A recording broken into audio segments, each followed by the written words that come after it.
Magandang araw mga kaibigan. Medyo malungkot na balita ang pag-usapan natin ngayon tungkol sa nasawi nating dalawang piloto, yung pag-crash ng FA-50 jet fighter natin sa Bukidnon. Yung isang piloto na nasawi, grabe, ay nakatakda sanang ikasal ngayong buwan.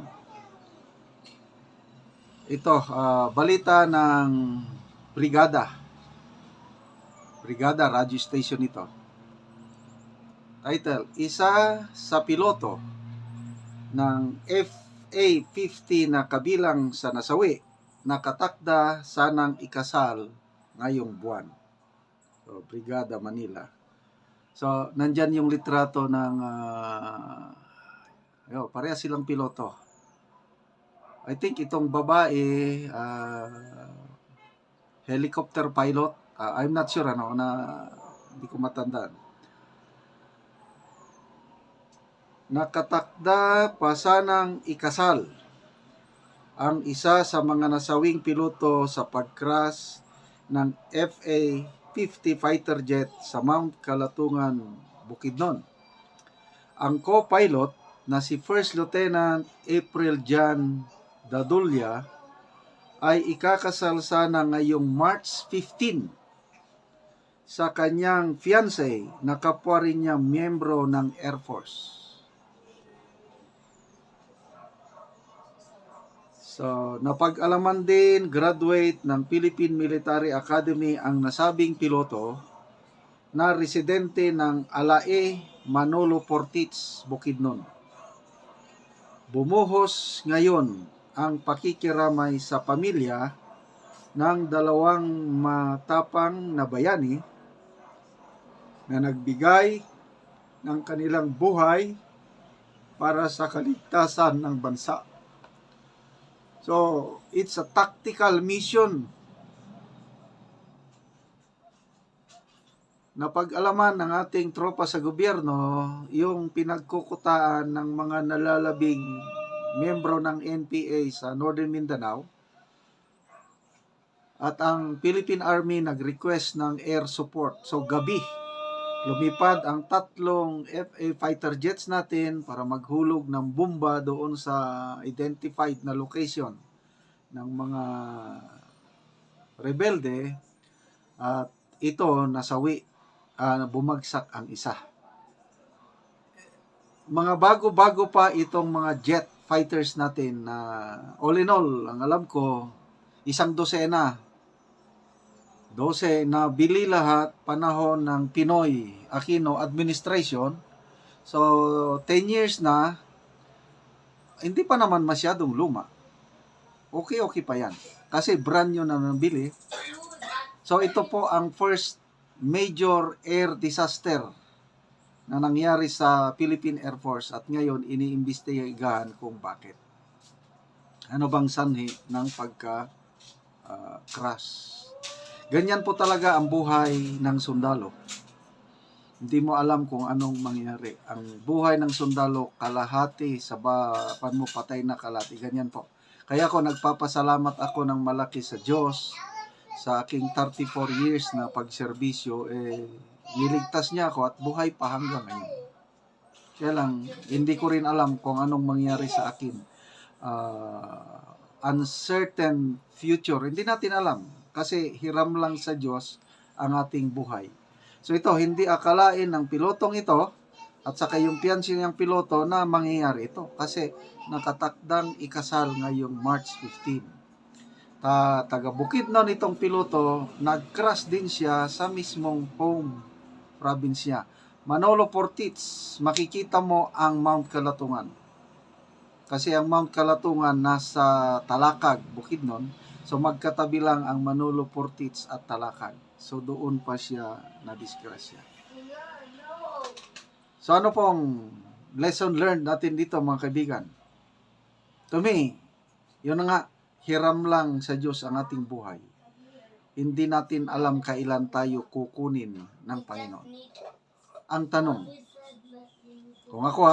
kung kukunin na ba ako ng Panginoon ngayong araw? Kasi posible, today is my last day on earth. Handa na ba akong humarap sa Kanya? Makakabalik, kasi ang buhay natin temporary lang sa mundo, at kung namatay tayo dito, may papupuntan pa tayong iba. Yung itinuro sa amin ng military bishop nung bata-bata pa ko serbisyo, sabi niya, death, huwag kayong matakot sa kamatayan. Death, it's an acronym, sabi ni Bishop Tumulak. D-E-A-T-H, acronym lang yung death, may kahulugan. D, sabi ng bishop, departing, aalis tayo sa mundong ito. E, eternally, panghabang buhay, hindi ka nababalik. A, as in apple, abandoning all. T, sabi niya, to, mag-travel ka. And then H, it's your destination. Dalawa yung H na yan. It's either heaven or hell. Yun po ang death, meaning ng death. Departing eternally, abandoning all to heaven or hell. So, lahat ng tao ayaw maimpyerno kasi mahirap doon. Lahat ng tao gustong may langit. So, paano tayo may langit? Napakasimple lang mga kaibigan. ABC. Yung magandang balita ng Panginoong Hesus. Tanggapin mo lang. Ano yung A? Accept that you are a sinner, na hindi mo kayang iligtas sa sarili mo. B, believe. Maniwala na namatay at nabuhay muli ang Panginoong Hesus para sa kapatawaran ng iyong kasalanan. C, commit or surrender your life to the Lordship of Jesus Christ. Pag dumating na yung araw ng kamatayan, ang Panginoong Hesus na ang magdala sa ating kaluluwa at espiritu sa langit. Kaya nga tinawag siyang Savior, manliligtas. So ako, ginawa ko na yun, nag-ABC ako. Kaya hindi na ako takot. Kung ngayon na ang last day ko on earth, so be it. Babalik na ako sa presensya ng Panginoon sa langit. Kaya, be sure, bago may mangyaring masama sa atin, mag-ABC na po tayo. Huwag na po nating patagalin. Okay, mga kaibigan, salamat sa inyong palaging panonood sa ating videos at malaking na itutulong nyo sa tribong Talaandig sa Bukidnon. Dahil ang sweldo natin sa channel na ito ay tinutulong natin sa tribo. Namimigay tayo ng libreng yero at pako para ma-repair ang sira-sirang bahay ng Talaandig.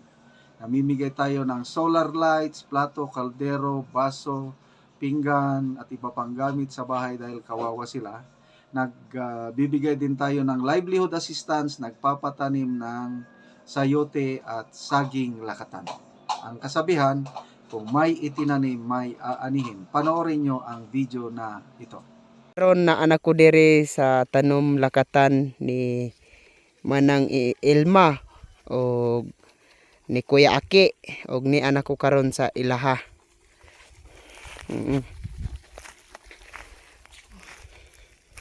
So nagbutang karon sila og puradan. O unsa man ang gibutang nimo nga puradan, pang unsa man na siya? Para nis insekto. Pampatay sa insekto. Oh, kay makuan man og insekto og dili butang ag puradan. Oo, para nga dili magkasakit. Oh, para way kuan nga sakit ba. Oo. O mo na ni ang ilang saging lakatan. So kuan siya para nga tungod sa limpyo. So tambok gyud ang inyong saging lakatan. Oh. So sa isa ka bulan kaduha mag-abono. Kadua. So gawa sa abono naapagid puradan nga gibutang. Lagi. Para man sa insekto ni. Pila ni tanan ang inyong saging? Kuan ni tanan kang 140 tanan. Tanan 140. Oh. So daghan-daghan gyud. Daghan-daghan gid. So hinlo pod. Hinlo. So padayon gyud mo sa paghinlo ani. Padayon gid ni kay para kuan maka hawas ta sa kalisod ba og mo harvest na ta. Oo, makahawas na ta sa kalisod kung makaharvest na ta. Oo. So 140 tanan. So luag-luag gyud ang ilang tanom og hinlo pod. So unsa ang inyong maistorya bahin sa padayon sa pagsuporta sa abono og sa paghatag sa puradan og uban pa nga magamit diya sa saging? Unang-una daghang salamat sa Ginoo kay og dili ta turukan sa tinanom. Oo. Og unang-una pod dako pong pagpanalamat sa nagtan-aw pod sa YouTube nga kani ang puradan nga ilang gihatag sa amo. Dako among pagpanalamat pod nga nakatabang pod sa amo ang mga tinanom og usa pod sa paghatag nila sa abono. Dako pod kayo among pagpanalamat kay tungod kay ni uswag ang among tinanom tungod sa ilang pagtabang sa amo. Dakong salamat sad sa nagtan-aw sa YouTube. Mura na akong maingon. Sige, salamat.